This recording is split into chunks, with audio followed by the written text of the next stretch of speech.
first one that we announced. So. Man, appreciate that though, for real, man. For real. So what's up, you guys?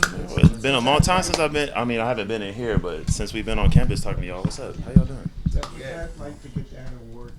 Like to get for the Hall of Fame, man, I was speechless. I'm still kind of getting goosebumps and speechless by it. I think that's so cool. It's been something I've thought about for a while, and I don't know, just to kind of cement that legacy that I've had here and be able to look up in the rafters or take my kids into the Hall of Fame over there and just show my pictures or whatever is going to be over there. It's going to be so cool, and just know that it's always there is really special. The school is really special to me. Big part of my life, huge impact on me, and to be able to be recognized and be a part of this forever, more than just, whoever knows me and played here, it's really special, and I'm honored. What do you most think back to when you think about winning that NBA championship with the Spurs? Oh, man, a bunch of stuff, to be honest. I remember going, hanging out with Tim Duncan, going to dinners and stuff, him just inviting me out to dinner. I remember our practices. I remember watching Tony recover from a hamstring injury.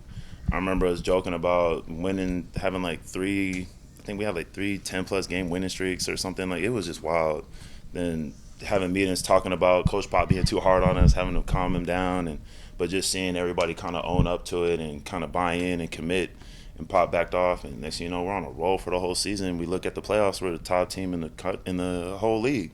It was so cool, man, and everybody's so humble, and that's another place I'm really proud to be a part of and have ties to, is the Spurs organization. So, that was a special moment. How did your time at Arizona State prepare you for the pros? Man, Herb did a great job, man.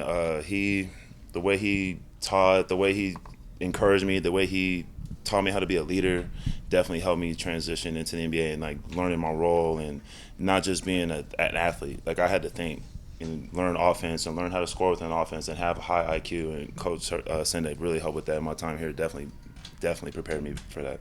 Jeff, what's it like to know there's another ASU guy going to play in the NBA Finals here? Man, it's so cool, man. It's been a little while, but I'm so excited about that. I'm so happy for Lou. He's been putting in so much work. He did his thing when he was here. I was so happy to see him here doing his thing. And then now to see him earn his money, earn his playing time, earn his role, earn his recognition, and then have now the biggest stage in the world to do it besides the Olympics, is awesome. I mean, I love seeing Sun Devils anywhere, and then to see one in the finals with a chance to win a championship is incredible. Have you ever had a chance to interact with him or get to know him very much? When he was here in school and stuff, I would come here and help. I would work out with the guys and kind of hang around and talk to him and stuff. He was really a cool guy to be around, and it was so amazing to see him play. Like, the guy was a freaking rock. Like, I mean, exactly how he looks right now is how he looked in school. So it's crazy to come in here and see him. But yeah, he's a great kid, or a grown man now. But I remember talking with him when he was a kid. As somebody who's James Harden's teammate, you're probably not surprised to see his success and his longevity in the NBA right now. Yeah, no, man, James is a monster. He's a special talent. He's definitely going to be going in the Hall of Fame, not here, the NBA Hall of Fame. The guy changed the rules of the league, changed how the whole game is played. He's a special guy. So I'm not surprised at all. He takes care of his body. We see him all the time here during the summer. So, just seeing him keep going, still playing at a high level, I'm not surprised at all, man. The guy's a heck of a player. God, yeah, I mean, y'all know James, man. Jeez, he ain't no surprise. I mean, people always say he's the hardest player to officiate. Yeah. Would you agree with that? Yeah, I mean, I remember scouting reports, Coach Pop screaming at us, like, if y'all foul James when he's doing the little sweep-through thing, I'm taking you out the game. And we'd be like, no way, Coach Pop. Or we'd be like, Danny, don't do it. And Danny's like, I ain't going to do it. And then next thing you know, first 30 seconds of the game, James does it, timeout. Someone, get his sit him down. I'm like, damn, Pop. Like you said, you can't, you want to do it, you can't. He terrorized the league for it. So my man's an amazing player. What would be your advice to Lou from afar about handling a championship stage and kind of the things that come with that?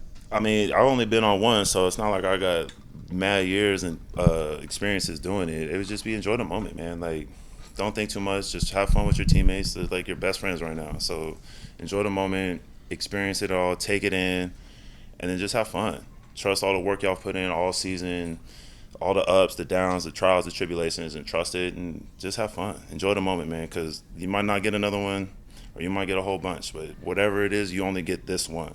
So just enjoy it and be in it. You talked about the importance of buying into your role at the next level, and that seems more important than ever, and Lou kind of did that right away to earn his spot. How much do you think that says kind of about his maturity and just the way he approaches the game. He's a pro's pro, man. Like there's a reason why certain people get success and are successful in life, and that's one of the reasons I feel Lou is like that. He was a great team player, great high character guy. He came in here to school, did his thing, and he's doing the same thing there. He didn't come in and bring an ego. He humbled himself, bought into the Thunder program and the guys that they had there, and they're embracing him. And now he's thriving. I'm not surprised at all. Jeff, what's it like to be a 4-year guy in college and now see what's going on in college basketball? Holy smokes, man. Like, in what way? We talking about NILs, we talking about transfer portals, like, all that, man, it's One and crazy. done. That one and done stuff was still there. They tried. I remember the league tried to change the rules to make him wait a little bit longer, and guys are going to find loopholes. But the NIL stuff was a little while before. It was under the table. You know, it was the dark side of the college sports that everybody was freaked out about. Now it's like, oh, hey, no problem. Just collect your fees. I think it's a little wild, but the transfer portal to me is something I think is kind of throwing things off a little bit. There's like no accountability. Guys can just kind of change their mind whenever and move around, and that's not really how life works. You can't just stop doing something because it gets difficult. You got to kind of find ways to survive and get through it, and it makes you stronger. So that's kind of one of my things on that portal. I'm glad I'm not in there because you would have new teammates like every week. It's turned into like a pro game. Like you don't know who your teammates are going to be next season. What would it have been for you with NIL? What would that have been like? Man, I don't know. Sheesh. I'll probably be getting free meals at like the local Applebee's or something. You know what I mean? Like something simple and easy. Maybe a free gift card to Dave & Buster's so you can play some games. I'm a simple guy, man. It would have been nothing news breaking, groundbreaking, not at all. What do you think your ASU legacy is? Oh man, that's a good question. I don't know. I feel like my legacy was just like I came in and played hard, man. Like I wore the jersey and the maroon and gold with pride. It meant a lot to me. I stuck it out the whole 4 years. I was the only senior out of everybody that came in with me, and so to see my whole journey through, I think that was something that's really important to me, and I think would be part of my legacy. I played hard, rebounds. I mean, I don't know. You would tell me. I should ask you that question. What do you think my legacy is? A lot of rebounds. Yeah, for sure. Definitely receiving those passes from Glasser and you and Hart. Yeah, a couple nice dunks, Yeah. some good hook shots, some rebounds, maybe a tech or two. You know what I mean? You talk about wearing the maroon and gold jersey with pride. What do you think about the guys who have gone on to the pros from here, like James, like you, and now Lou? What does that represent about Sun Devil hoops? Man, a lot of people don't talk about us and respect us enough. Like we're not a good basketball school, and we got all these other schools everybody's hyped about and have 15, 20 NBA alumni. Like that's fine. Like they're anomalies, but the fact that we have guys that have played at high levels that have won, we didn't just touch the league. We got we're there. We're impactful, and we got guys playing around the world too.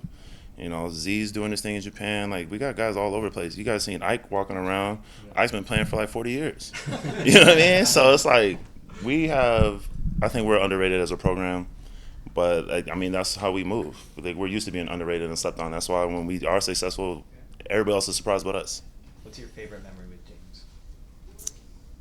Man, probably that first win in the NCAA tournament, man, beating Temple. Like, being in Miami and not thinking about it at the time, but like that arena was going to be huge for me in my career. Like that's where we played the Miami Heat for the finals and stuff, and like that's where my college career ended and like the peak of my NBA career was. It was sick.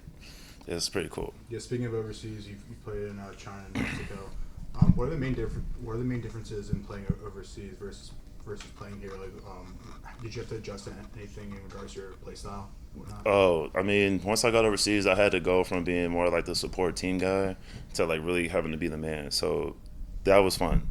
Like kind of getting comments back on myself to go from being the role guy, supporting everybody, just doing my thing in the NBA to, all right, now everybody's like really kind of counting on me to do a lot more. But it was fun. The biggest things are the time difference sucks. My kids are waking up, I'm going to sleep. Sometimes the money ain't on time. The language barrier can be pretty tough. And then, imagine going someplace you're used to going to eat and you can't read or understand anything that the menu says. Like, it's just cultural adjustments. But honestly, that's one of my favorite things about being able to play overseas and that my kids have got to see is that they've gotten culture. We see what everything looks like, what things look like outside of being here in Phoenix or in the States. How many do you have now? How many kids do you have? I have two, daughter and son. They're 12 and 10. One of the things that stood out to me about Lou's career so far is that I feel like every year he's just taking a big leap and a big leap. What does that say about, you mentioned a little bit about the person he is, but also just what you've noticed from his progress in general. I mean, he works really hard. The guy's gonna grow, but it's also he's in a great environment. Like I mean, I got to give OKC a ton of credit. They've probably the last like 20 years they've had probably the best draft class and front office staff that in the league, and nobody really talks about it. The fact they had James, Russ, KD, now they got Shy, who they had Oladipo, like Birkin. Like it's crazy, and nobody really kind of talks about it. So. The fact that the environment he's in, the system he's a part of, as long as they're going to keep elevating and growing, like as long as Shai keeps growing and keep playing the MVP calibers, you're going to see Lou keep growing. You're going to see Chet keep growing. That's just the type of environment that they have there. And mixed with his personality, he's going to keep thriving and growing because that's what everybody else around him is doing. Thank you. Thanks, Jeff.